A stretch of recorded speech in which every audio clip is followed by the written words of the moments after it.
నమస్కారం. నేను మీ doctor చిన్నమై లంజిరెడ్డిని. Graduates సమస్యల పరిష్కారానికి మీ గొంతుకనే వస్తున్నాను.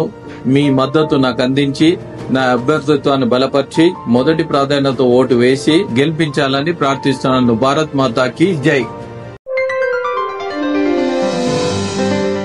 నమస్తే, welcome to YoYo TV. Telangana BJP నాయకులు రాజా సింగ్ ఎపిసోడ్ ఇంకా కొనసాగుతూనే ఉంది. ఇటీవల బీజేపీ జిల్లా అధ్యక్షుల నియామకం జరిగింది. తొలుత 19 మంది జిల్లా అధ్యక్షులను, తాజాగా మరో 4 జిల్లా అధ్యక్షులను పార్టీ అధిష్టానం ప్రకటించింది. ఈ 4 పేర్లలో రాజా సింగ్ సూచించిన గోల్కొండ అధ్యక్షుడి పేరు లేకపోవటమే వివాదానికి కారణమైంది. గోల్కొండ బీజేపీ అధ్యక్షుడి ఉమామహేష్ పేరును అధిష్టానం ప్రకటించడం రాజా సింగ్ కు మింగుడు పట్టం లేదు. గత అసెంబ్లీ ఎన్నికల్లో బీజేపీ అభ్యర్థిగా రాజా సింగ్ పోటీ చేసినప్పుడు ఉమామహేష్ సహకరించలేదట. కాంగ్రెస్, ఎంఐఎం పార్టీలతో ఉమామహేష్ కుమ్మక్కయ్యారని రాజా సింగ్ ఆరోపిస్తూ పార్టీ నిర్ణయంపై ఫైర్ అయ్యారు. రాజా సింగ్ వ్యాఖ్యలపై కేంద్ర మంత్రి బండి సంజయ్ ఆగ్రహం వ్యక్తం చేశారు. రాజా సింగ్ మా పార్టీ ఎమ్మెల్యే అంటూనే రాజా సింగ్ కోసం రూల్స్ మార్చాలా?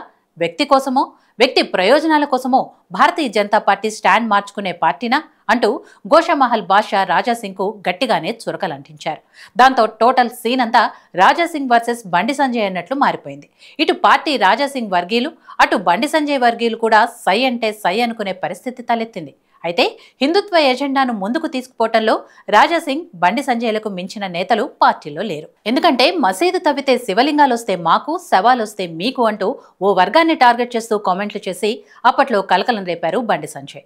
రాజా సింగ్ అయితే మహమ్మద్ ప్రవక్త మీద వివాదాస్పద వ్యాఖ్యలు చేసి పార్టీ నుంచి 2 ఏళ్ల పాటు సస్పెండ్ కూడా అయ్యారు. గోషామహల్ నుంచి వరుసగా గెలుస్తున్న రాజా సింగ్ కు శాసనసభలో పార్టీ ఫ్లోర్ లీడర్ అవ్వాలనే కోరిక ఉన్నప్పటికీ ఆ కోరిక నెరవేరలేదు. కానీ బండి సంజయ్ మాత్రం కేంద్ర మంత్రి అయ్యారు. నేతల మధ్య తేడాలు రావటం బీజేపీలో చర్చనీయాంశంగా మారింది. గత అసెంబ్లీ ఎన్నికలకు ముందు రాజా సింగ్ పై సస్పెన్షన్ ఎత్తివేతలో బండి సంజయ్ ప్రధాన పాత్ర పోషించారు. అటువంటి బండి సంజయ్ మారిపోయారని రాజా సింగ్ వర్గం అంటోంది. రాజా సింగ్ పార్టీ లైన్ దాటుతూ లిమిట్స్ క్రాస్ చేస్తున్నారని బండి సంజయ్ అంటున్నారు.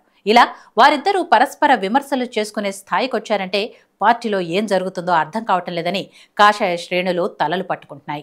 జిల్లాల అధ్యక్షుల నియామకంలో రాజా సింగ్ చేసిన వ్యాఖ్యలకు బండి సంజయ్ కౌంటర్ ఇవ్వడంతో వారిద్దరి మధ్య వార్ పీక్ స్టేజ్కు చేరుకుందనే టాక్ పొలిటికల్ సర్కిల్లో వినిపిస్తోంది.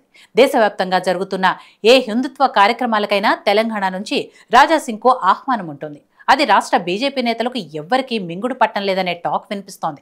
అందులో భాగంగానే బండి సంజయ్తో పాటు బీజేపీలో ఉన్న కీలక లీడర్లను రాజా సింగ్ క్రాస్ చేస్తున్నారని, అందుకే ఆయన్ని సైడ్ చేయాలనే ఉద్దేశంతో పార్టీ రాష్ట్ర నాయకులు ఉన్నారనే చర్చ నడుస్తోంది. మరోవైపు తనపై కావాలనే పార్టీలో కుట్రలు చేస్తున్నారని స్వయంగా రాజా సింగే చేసిన వ్యాఖ్యలు ఇప్పుడు బీజేపీలో హాట్ టాపిక్గా మారాయి. రాజా సింగ్ పార్టీ లైన్ దాటితే ఆ వ్యవహారం పార్టీ చూసుకుంటుంది. కానీ అందుకు భిన్నంగా రాజా సింగ్ వ్యవహారంపై బండి సంజయ్ స్పందించడం రచ్చరేపుతోందని రాజా సింగ్ వర్గీయులు అంటున్నారు. మొత్తం మీద అంతర్గతంగా ఉన్న విభేదాలన్నీ సంస్థాగత ఎన్నికల్లో బయటపడుతుండటంతో అధిష్టానం రాష్ట్ర పార్టీపై గట్టి ఫోకస్ పెడుతున్నట్టు సమాచారం. అందులో భాగంగానే ఇటు రాజా సింగ్, అటు బండి సంజయ్లకు అధిష్టానం క్లాస్ పీకినట్టుగా తెలుస్తోంది. ఎవరు న్యాయ నిర్ణేతలో అవ్వకండి, సంయమనం పాటించండి అని సున్నితంగానే మందలిచ్చినట్లు తెలుస్తోంది. మరి పార్టీలో కొనసాగడంపై రాజా సింగ్ నిర్ణయం ఎలా ఉంటుందో చూడాలి.